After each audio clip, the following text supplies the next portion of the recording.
Iran ने Israel पर मिसाइलों से हमला कर दिया। 2 मरहलों में 200 के करीब मिसाइल फायर। ईरानी मीडिया ने मिसाइल हमलों की वीडियो जारी कर दी। कहा तल अबीब के नवाह में 3 फौजी अड्डे भी निशाना बने। इसराइल के नवातम फौजी अड्डे पर 20 F-35 तैयारे तबाह हुए। बुहेरा रोम में इसराइली गैस प्लेटफॉर्म पर भी हमला किया गया। पासदारान इनकलाब का 80% मिसाइलों का कामयाबी से अहदाफ का निशाना बनाने का दावा। कहा हमला हसन नसरुल्लाह और इस्माइल हनिया की शहादत का बदला है। इसराइल की ईरान को संगीन नताइज की धमकी। सलामती काउंसिल का हंगामी इजलास आज तलब।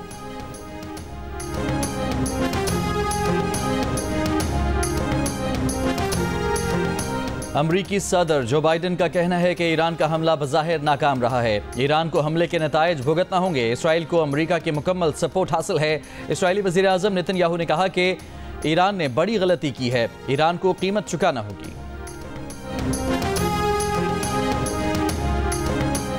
अमरीकी मीडिया का कहना है ईरानी मिसाइल मोसाद हेडक्वार्टर्स नवातम एयरबेस और तलनोफ एयरबेस पर या उनके करीब गिरे। वीडियोस के तजर्बे से तज्जिए से इसराइल में कम अज़ कम 3 अहदाफ का तयन किया जा सकता है। इसराइल को अंदाज़ा था कि ईरान मुमकिना तौर पर 3 फ़ज़ाई अड्डों और इंटेलिजेंस बेस पर हमला करेगा।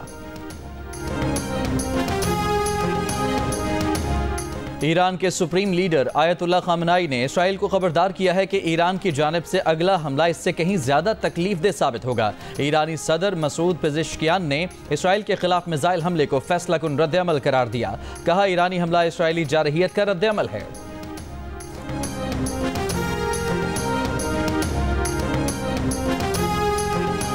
इसराइल पर ईरानी मिसाइल हमले से कुछ देर पहले तल अबीब में 2 फ़लस्तीनी नौजवानों का हमला, 7 इसराइली हलाक, 17 जख्मी। इसराइली सिक्योरिटी फोर्सेस ने दोनों अफराद की जान ले ली। इसराइली पुलिस का कहना है एक ने फायरिंग और दूसरे ने चाकू से हमला किया।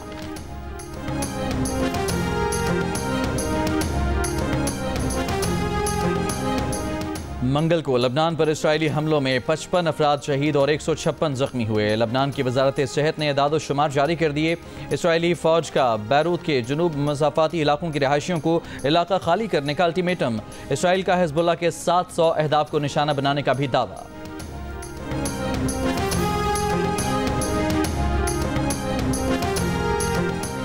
Pakistan Tehreek Insaf intra party election cases की समाअत आज होगी। इलेक्शन कमीशन ने बैरिस्टर गौहर अली खान और रऊफ हसन के साथ इलेक्शन चैलेंज करने वाले 5 दरख्वास्त गुजारों को नोटिस जारी कर दिए हैं।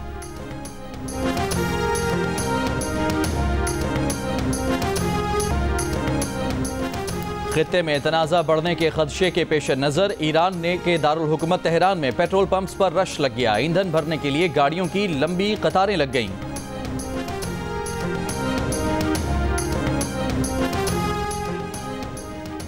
ईरान का इसराइल पर मिसाइल हमला। PIA ने अपनी तमाम परवाज़ों को ईरानी फ़ज़ाई हुदूद के इस्तेमाल से रोक दिया। तर्जुमान PIA के मुताबिक ईरान की फ़ज़ाई हुदूद इस्तेमाल करने से मुतालिक फ़्लाइट प्लान असर-ए-नौ तरतीब दिए जा रहे हैं। जब तक सूरत हाल वाज़ेह नहीं हो जाती ईरान की फ़ज़ाई हुदूद इस्तेमाल ना की जाए।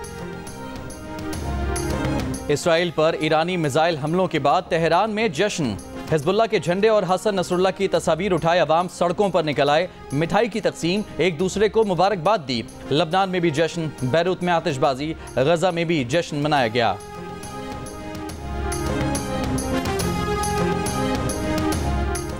बाबर आजम ने पाकिस्तान क्रिकेट टीम की कप्तानी से इस्तीफा दे दिया। कहा कप्तानी अच्छा तजर्बा था लेकिन वर्कलोड में इजाफा हो गया था।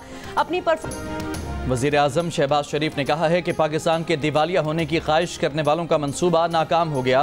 तरक्की का जो सफ़र 2018 में रुका था वहीं से दोबारा शुरू हो गया। कौम ने गुज़िश्ता बरसों में एक गिरोह की नाअहली के बायस मुश्किलात काटी। सितंबर में महंगाई 44 माह की कम तरीन सतह 6.9% पर आ गई। इतनी शरह कम होने से आम आदमी को रिलीफ मिलेगा। पेट्रोलियम मसनूआत की कीमतों में भी मुसलसल कमी से आवाम को रिलीफ मिल रहा है। शराय सूद कम होने से मुल्क में कारोबारी सरगर्मियों में इजाफा होगा। IMF प्रोग्राम से मईशत में मजीद इस्तेहकाम आएगा। पहले दिन से अवामी रिलीफ के लिए इक़दामात को अवलीन तरजीह बनाया।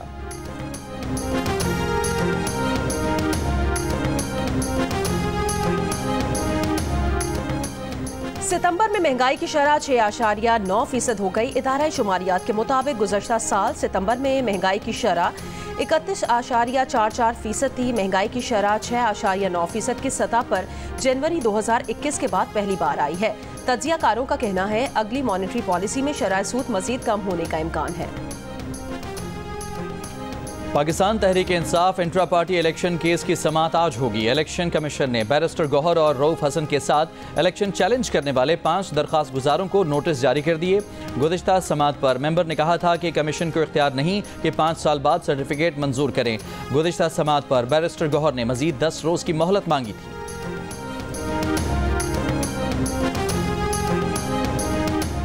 चीफ जस्टिस काजी फायज ईसा आईनी अदालत में बैठे, यहाँ जस्टिस मंसूर अली शाह, मुझे कोई मसला नहीं। चेयरमैन पीपल्स पार्टी बिलावल भुट्टो जरदारी का Balochistan high court bar association में खिताब, कहा आईनी तरमीम से मुतालिक मैं मौजूदा चीफ जस्टिस के लिए जिद्दोजहद नहीं कर रहा।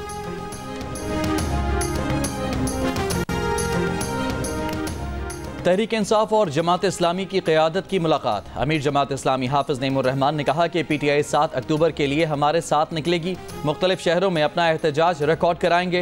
इख्तलाफात से बाला होकर फ़लस्तीन के लिए हमें एक होना होगा। PTI chairman barrister Gauhar Khan ने कहा, रात के अंधेरे में कोई आईनी तरमीम नहीं होनी चाहिए। ऐसी कोई तरमीम नहीं होनी चाहिए जिसमें आज़ाद अदलिया पर कदगन लग जाए।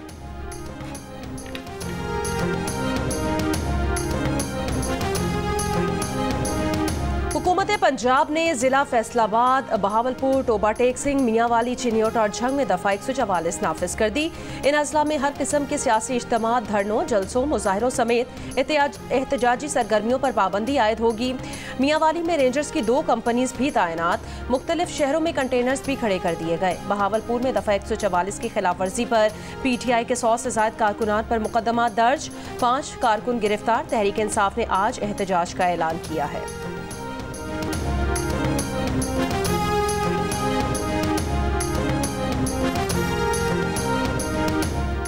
प्रोग्राम कैपिटल टॉक में मुस्लिम लीग नून के सेनेटर तलाल चौधरी ने कहा है कि हुकूमत फैसला करेगी कि तहरीक इंसाफ का एहतजाज कहाँ हो सकता है। अदालत से आए हुक्म के मुताबिक एहतजाज नहीं होगा। तहरीक इंसाफ के सेनेटर बैरिस्टर अली जफर ने कहा, एहतजाज करना सियासी जमात का आईनी हक है। अगर यह हक छीना गया तो आवाम फट पड़ेंगे और इससे नुकसान होगा।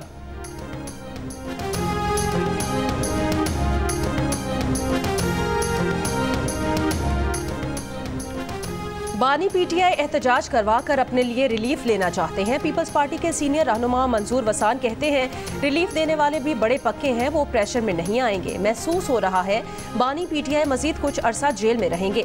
वजीर आला KP ने बढ़ के मार कर बानी PTI और पार्टी को नुकसान पहुंचाया है। हुकूमती सिस्टम चलेगा मगर चेहरे तब्दील होंगे। शहबाज शरीफ मौजूदा हालात में कुछ कमाल दिखा गए तो बच जाएंगे।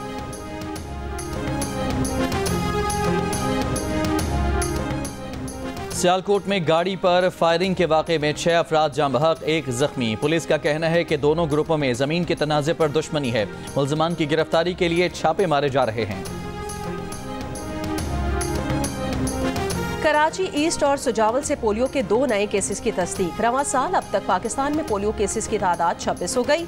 सिंध में रवां साल अब तक पोलियो केसेस की तादाद 7 हो चुकी है।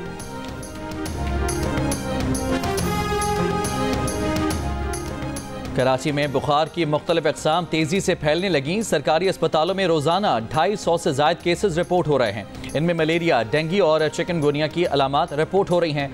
तिब्बी माहिरीन का कहना है कि मच्छर बीमारियों का सबब बन रहे हैं। इनके खात्मे के लिए शहर में स्प्रे मुहिम में तेज़ी लाई जाए। माहिरीन वायरल इन्फेक्शन को फैलाव से रोकने के लिए मास्क का इस्तेमाल लाजमी करार देते हैं।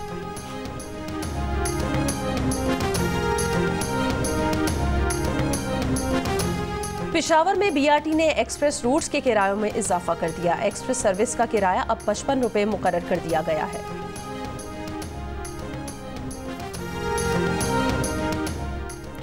वज़ीर आला खैबर पख्तूनख्वा अली अमीन गंडापुर का कहना है कि बनू और लकी मरवत के मसाइल जिरगों से हल कर लिए।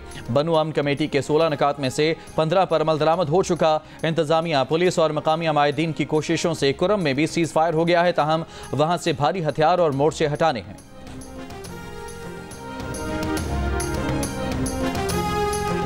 एक्साइज डिपार्टमेंट इस्लामाबाद का गाड़ियों के खिलाफ क्रैकडाउन। गाड़ी गैर रजिस्टर्ड है, नंबर प्लेट्स गैर नमूना है या काले शीशे, फ्लैश या पुलिस लाइट्स लगी हैं या टोकन टैक्स डिफॉल्टर, सबको जुर्माने। 1000 सीसी को 5000, 1000 से 2000 सीसी गाड़ी को 10,000 रुपये और 2000 सीसी से ऊपर की गाड़ियों को 20,000 रुपये तक जुर्माना।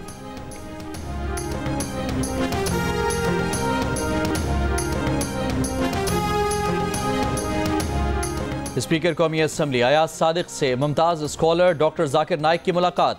उम्मत मुस्लिमा को दरपेश चैलेंजेस, बैनुल मज़ाहब हमआहंगी समेत दीगर उमूर पर गुफ्तगू। अयाज सादिक ने कहा कि इस्लामी तालीमात अमन, रवादारी और मोहब्बत का पैगाम देती हैं। स्पीकर कौमी असम्बली के हमरा डॉक्टर जाकिर नाइक ने ऐवान का दौरा भी किया। डॉक्टर जाकिर नाइक की मौलाना फजलुर रहमान के घर पर सरबराह मौलाना फजलुर रहमान से मुलाकात। डॉक्टर जाकिर नाइक ने मौलाना फजलुर रहमान की इक़्तिदा में नमाज मगरिब अदा की। डॉक्टर जाकिर नाइक आज कराची पहुँचेंगे।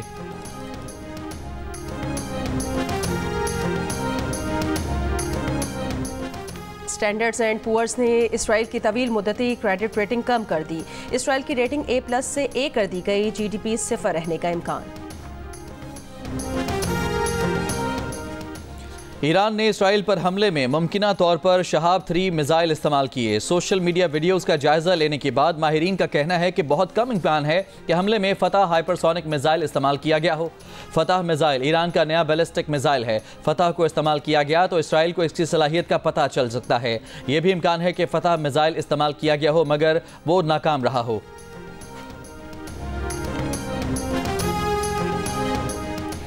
अमरीकी डेमोक्रेटिक सदारती उम्मीदवार कामिला हैरिस ने कहा कि ईरान मशरिक़ वस्ता में अदम इस्तेहकाम पैदा करने वाली क़ुव्वत है। इसराइल की सलामती के लिए वाबस्तगी गैर मुतज़लज़ल है। ईरान और इसके हिमायत याफ्ता दहशतगर्दों के खिलाफ अमरीका हर ज़रूरी इक़दाम करेगा। अमरीकी अफ़वाज और मफादात के दिफा के लिए जो भी इक़दाम ज़रूरी होगा वो करेंगे।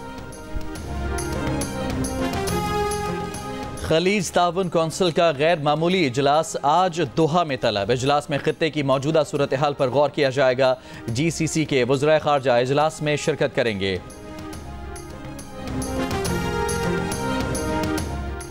इसराइल की जारियत गजा से लेबनान तक पहुंच गई। गवर्नर सिंध कामरान खान टिसोरी की ईरानी परफॉर्मेंस पर तवज्जो देना चाहता हूं। फैमिली के साथ वक्त गुजारना चाहता हूं।